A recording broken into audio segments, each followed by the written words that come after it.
danes, ker so razmerno obsežni in vsebinsko, moram reči, zelo dobrih sej, smo obravnavali problematiko ilegalnih migracij in pa seveda varnostno situacijo v Evropski uniji in v Sloveniji, glede na stanje, ki smo mu priča v neposredni soseščini in pa seveda v izvornih državah, odkoder migranti prihajajo.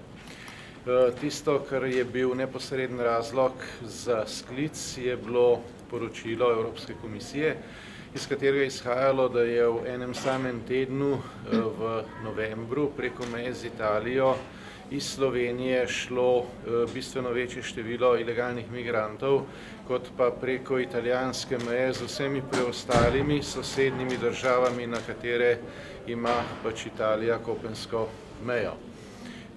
To ni dober podatek za Slovenijo, no v svojih izjavah so predstavniki Ministrstva za notranje zadeve in pa Sove te podatke nekoliko relativizirali, ker pravijo, da gre za različno seštevanje teh podatkov. V vsakem primeru pa je situacija precej manj lepa, kot se morda zdi na prvi pogled. V samo letošnjem letu je bilo na novo vloženih Evropski uniji obravnavo več kot 620 000 zahtevkov za pristanje statusa azilanta oziroma za azil. Od tega je približno 1/3 odpadla na tiste, ki so v tem času na novo ilegalno prišli. Stvari, ki še morajo Slovenijo posebej skrbeti, je dejstvo, da se je dotok v Grčijo novih migrantov v času od poletja potrojil, glede na situacijo, ki je bila prej od vzpostavitve sporazuma med Turčijo in pa Evropsko unijo, kar seveda pomeni, da postaja tako dalje bolj ohlapen. Razlogov za to je več. Žal se zdi, da je verjetno najbolj problematična doba pred prihodnjimi turškimi volitvami, ko postaja tudi vprašanje azilantov oziroma migrantov pri njih veliko politično vprašanje. In to pa lahko pomeni, da se bo ta sporazum še čedalje bolj ohlapno izvajal, če sem diplomatski, kar pa za Slovenijo predstavlja zelo velik problem. Dejstvo je sicer, da se zdaj tok v določeni meri bolj usmerja proti Bolgariji in potem preko Bolgarije v Madžarsko, kar je pač zaradi Orbanove zaščite proti klasični balkanski poti, po domače rečeno zaradi ograje, ki jo je postavil, in pa vseh mehanizmov za prestrezanje ilegalnih migracij, ta mnogo bolj problematična. Tudi preostale države v določeni meri pri tem sodelujejo, lahko nas sicer skrbi dogajanje v Makedoniji, kjer nova vlada politično obračunava s prejšnjo, bolj kot pa skrbi za siceršnjo varnost makedonske države. In to vsekakor ni dobro, glede na to, da vemo, da je ravno prejšnja vlada bila pa tista, ki je zaustavila migrantski tok in nastavila hrbet, kljub temu, da jo je Evropska unija pri tem pustila na cedilu in zato je treba izreči vse priznanje.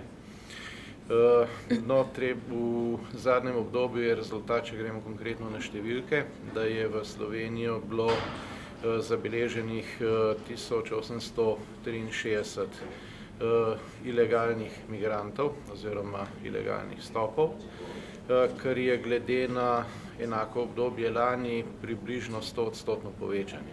Nekaj manj kot 100%, ampak lani v tem času je bila številka nekaj čez 900.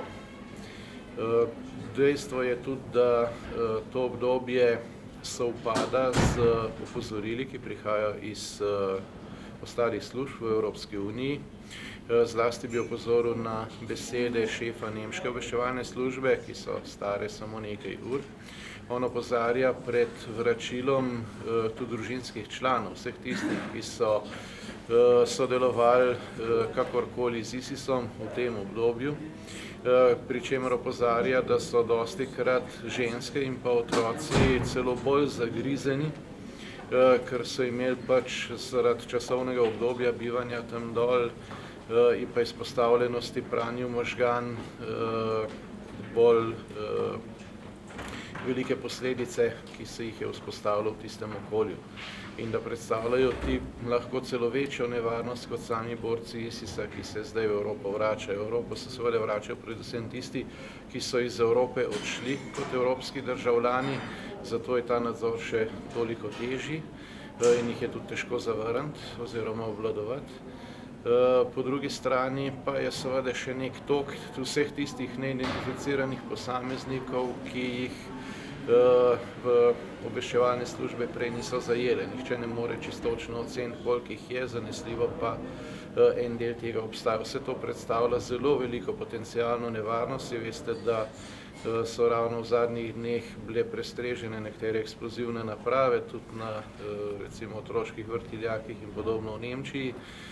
In treba se zavedati, da živimo v Evropi, v kateri pač je možen prost prehod posameznikov, zlasti pa to velja za tiste, ki imajo tu legalno dovoljenje za bivanje oziroma so državljani, ne glede na to, kje so v minulem obdobju bili oziroma kakšne izkušnje ali oprane možgane so pač žal prinesli s seboj iz tistega okolja. Dejstvo je, da službe v Sloveniji delajo po najboljših močeh, to vas nadzor zelo jasno dokazuje.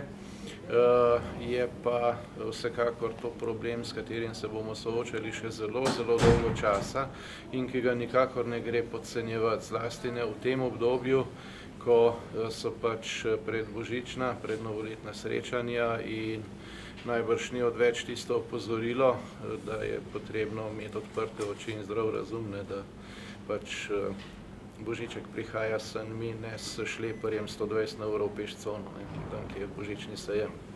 To se pravi, previdnost ni odveč. Slovenija sicer je manj izpostavljena v tem trenutku zagotovo kot nekatere druge evropske države. Kljub temu pa vsi ti ilegalni prehodi zelo jasno povedo, da smo daleč od tega, da bi bili imuni. Pa tudi žal veljamo za sorazmerno recimo temu varno državo za vse tiste, ki so sodelovali z radikalnim islamom in to ni dobro, ker prej ali slej se zna zgoditi, da se bo ta tok tudi obrnil oziroma da bodo nekateri, ki se bi sicer rajš vrnili v kakšno drugo evropsko državo, obrnili proti Sloveniji. Kar se tiče zunanjih meja, torej vlada sicer ne predvideva nobenih sprememb zaenkrat, zanaša se na to sodelovanje z drugimi službami in pa na običajno preventivno delo obmejnih organov in pa služb in pa seveda delovanje potem policije znotraj ozemlja Republike Slovenije. Tudi Sova pač opravlja svoje naloge skladno z zakonom in cilj je, da se v Sloveniji zagotovi največja možna mera varnosti v predbožičnem in pa v prednovoletnem obdobju. Kar se preostalega tiče, mogoče samo še dve informaciji, da s najbolj znanim slovenskim prebivalcem, se pravi Ahmadom, trenutno ni nobenih bistvenih sprememb. Vprašali smo, kako je s postopkom, še vedno je v bolnici in formalno zato tudi vsi postopki mirujejo. Ravno tako pa ni nobenih dodatnih novic trenutno, ker so bile kontaktirane tudi tuje službe v zvezi s dogajanjem na Kemijskem inštitutu. Toliko na kratko o današnji seji, če je kakršnokoli vprašanje, z veseljem odgovorim. Mogoče, ko ste govorili o ilegalnih prehodih 1800, nekaj takega, 1963. To je poenoten podatek, so vam ga enakega povedali predstavniki ministrstva danes? Zdaj, ti podatki se majčkeno med seboj razlikujejo, no, ampak dobrih 1800 jih je recimo konkretno, če gre tudi za vprašanje, koliko jih potem vrnejo, da si bomo predstavljali sorazmerja. Recimo iz Italije je bilo v celem letu do današnjega dne vrnenih 67 posameznikov, od tega so bili 3 itak slovenski državljani, z pač določenih razlogov so Italijani zavrnili oziroma vrnili v Slovenijo, preostalo so pa potem ilegalni migranti. Število ilegalnih migrantov, ki so bili pa iz Slovenije vrnjeni na druge naslove, pa verjetno nekoliko večje. To, kar se tega tiče, se pa te številke, kot rečeno, nekoliko razlikujejo. Eno so ocene, eno so realne cifre. Tisto, kar je neizpodbojno, je, da je čez 1800 zabeleženih, uradno ugotovljenih ilegalnih migrantov na slovenskem ozemlju oziroma na meji bilo zaustavljeno in identificirano in da to predstavlja približno 2-kratno povečanje od primerljivega obdobja lansko leto. To je vsekakor že razlog za skrb, zlasti glede na to, da to sovpada z obdobjem vojaškega poraza Islamske države.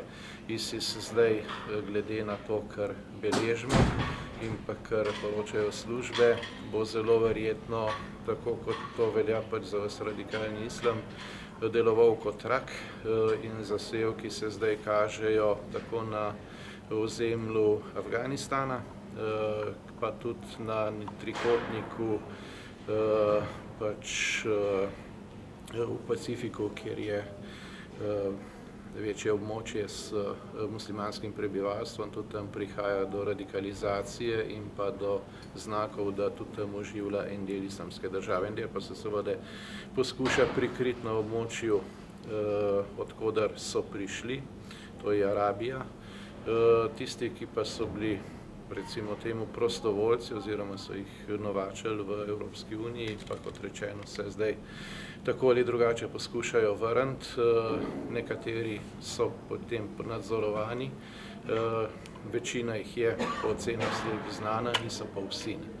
In to je zelo velik varnostni problem, s katerim se bo pa Evropska unija soočala še zelo, zelo dolgo časa. Dejstvo pa je seveda, kot rečeno, da s ilegalnimi migracijami niti slučajno ni konec, kot si morda kdo naivno predstavlja.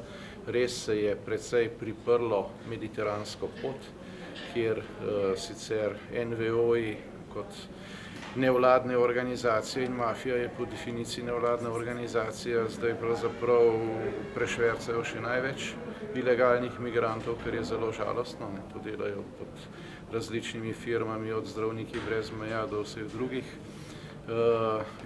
Po drugi strani, in to predstavlja še največjo težavo, po drugi strani pa, kot rečeno, mora Slovenijo predvsem skrbeti, po moji oceni, dejstvo, da se je bistveno spet povečal, potrojil pravzaprav dotok glede na stanje pred letom dni v Grčijo in pa seveda, da ti ljudje poskušajo na vse načine iskati pot naprej.